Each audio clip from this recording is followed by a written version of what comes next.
Ben? Uy! Ba't ka ginulit yung gawa mo? Hirap kasi mag-drawing ng insekto. Nakakairita. Insekto lang ba? Oo. Tuturuan kita gumawa ng insekto gamit lang ang letter A. Talaga ba? Oo, game? Game! Game. Alam mo ba, na gamit lang ang letter A ay makakagawa na tayo ng magandang insekto. Talaga? Gamit lang yung letter A? Oo, gamit lang yung letter A. Sino naman nagturo sa'yo na mag-drawing ng insekto gamit lang ang letter A? Ito ba? Si Mama. Alam mo ba, katulad mo din ako dati, madaling maasar kapag hindi ko magawa yung drawing na gusto kong i-drawing. Siguro punit ka ng punit ng papel dati.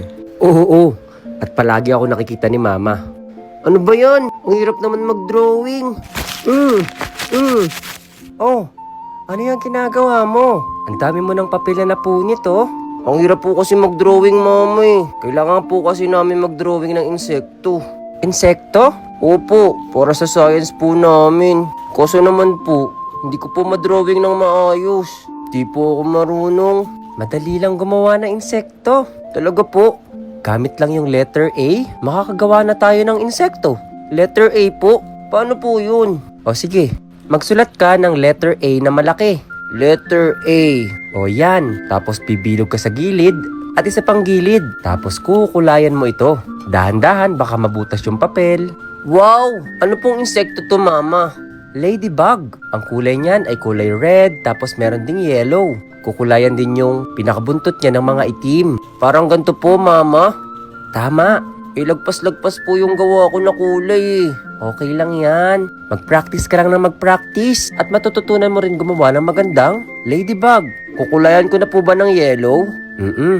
Kukulayan mo na siya ng yellow. Yun yung magsisilbing pinakakatawan niya. Pwede po ikaw, Mama, yung magkulay ng red para po mas maganda mamaya. Sige, ako yung magkukulay ng red. O, tingnan mo. Ang galing mo mag-drawing. At talagang ang ganda. Ikaw po kasi sa akin nagturo, Mama eh. Gamit lang yung letter A, nakagawa na ako ng insekto. O diba? Hindi mo na kailangan magpunit at maasar dun sa ginagawa mo. Kapag hindi mo alam or hindi mo kaya yung ginagawa mo, pwede ka naman magtanong sa akin o kaya sa mga kapatid mo. Opo, Mama. Salamat po. Akala ko po pangit na po yung isasubmit kong project sa science namin na insect eh. Mabuti na lang po, tinuruan niyo po ako. Andito lang ako para sa'yo palagi.